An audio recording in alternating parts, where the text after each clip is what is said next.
For me, being now with NIMT for 27 years and in education for 46 years, whenever NIMT is able to do something for our people, especially for our youth, then I feel privileged. This occasion today makes me wonder why we, the adults of our peaceful, large country, are not doing much more for the youth, the children, the school leavers of our country, our nation. When the NIMT was started 27 years ago, it was a very small organization and very few people were convinced that it will be a success story. We started with 14 trainees, which were taken over from Rössing's Training Center. As the Mines Center, once phase 1 of the NIMT had been completed, shifted lock, stock and barrel over to NIMT in Arandis.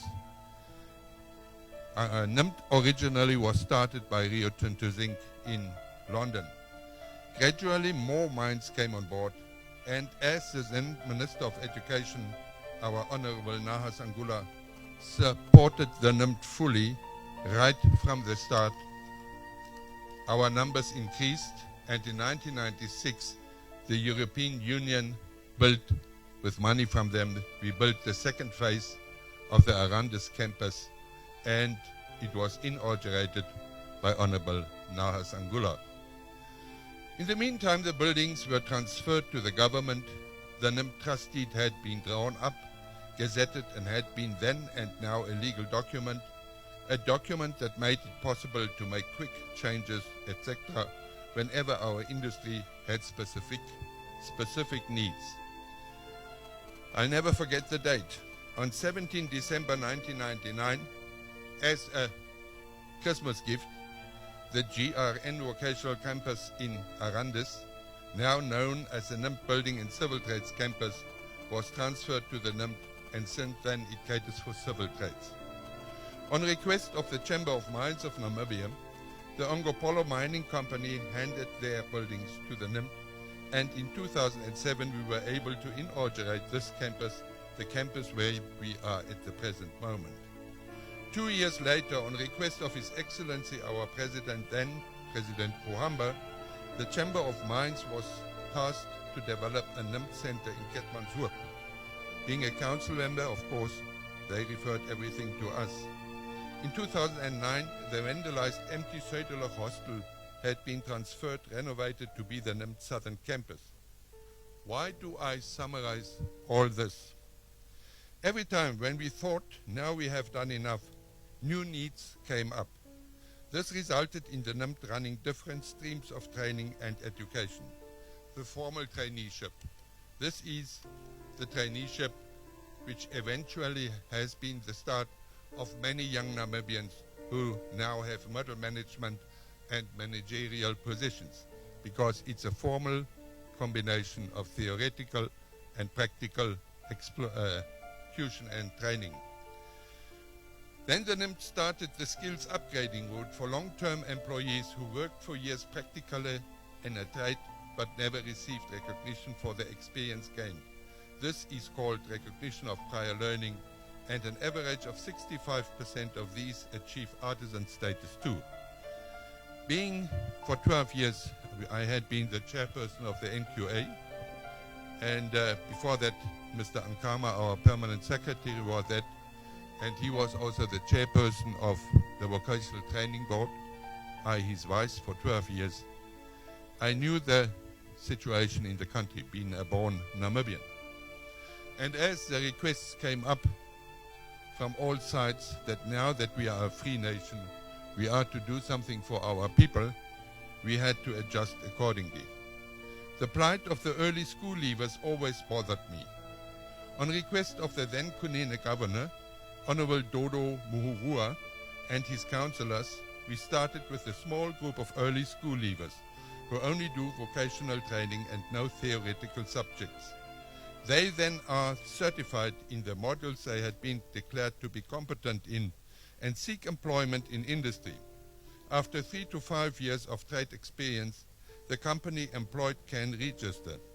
Then the national trade test, and they can be artisans too. There's a difference between the formal artisan and the vocational artisan, because a formal artisan can proceed with his studies. Remember, in the Turner Commission we decided on a career path of lifelong learning. They can proceed with their studies, and many have become engineers. Yeah, that was not the end of the road.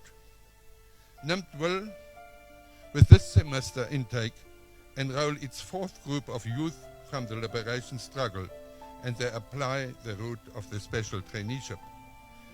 We have every time 60 to 65 young, not so young people coming in who are now demonstrating all over the country, and they're called difficult youngsters.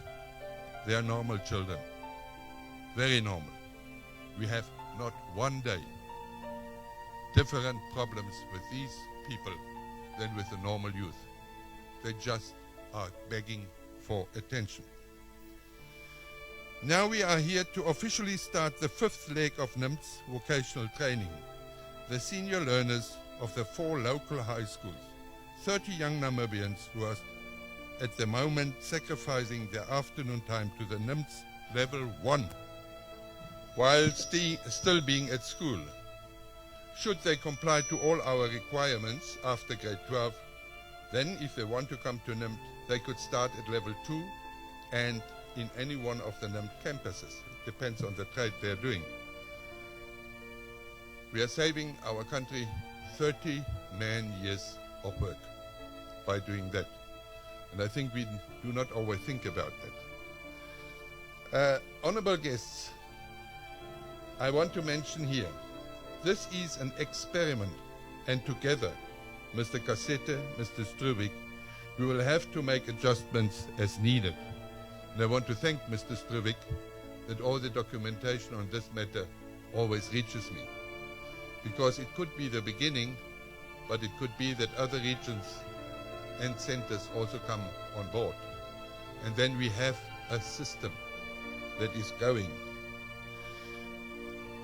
I could talk for hours on the possibilities of having more educational approaches for our youth. But this occasion is not meant for long discussions on our educational, vocational possibilities and challenges. For now, I am thanking all involved who were and still are willing to support this experiment, and maybe it will become a way to go in more regions in time to come. I thank you for your presence, and Mr. Cassette, I thank you for supporting vocational education and training. Thank you.